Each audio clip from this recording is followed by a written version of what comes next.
All right, so I was on the phone with somebody before, and they were talking to me about how their offer is not converting on cold traffic. And they were also saying how they ran a Kickstarter and they raised $40,000, blah, blah, blah.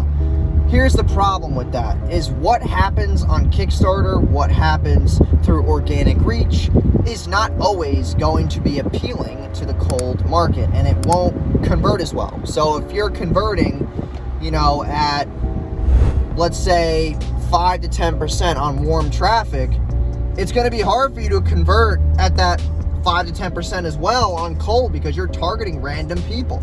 Also, we were looking at his landing page, and first off was an opt-in. So you put your email in, a free opt-in, a short opt-in page, and then the letter.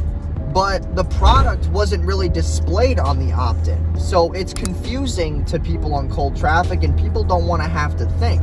So it's not always that, the copy's not good, the landing page isn't cool. It just matters about how good that the offer really is. If the offer is not appealing to people on cold traffic and people are, hating on it, whatever the case may be, and you're not converting at least over 2%, it's not always the landing page. It's not always the price. It's the offer, okay? And obviously the price is initiated into the offer. And then he was trying to tell me, we've tried all these different things. We've used people just like you. And I'm like, dude, other people have nothing to do with me. I'm here on the phone with you, so focus on what I'm going to present to you. Also, the reason why you've been burned so many times is because you are paying a low price for things. To get high quality service, you have to pay more. Why is a Honda $20,000 and a Rolls Royce is $400,000? You pay for the quality of the product.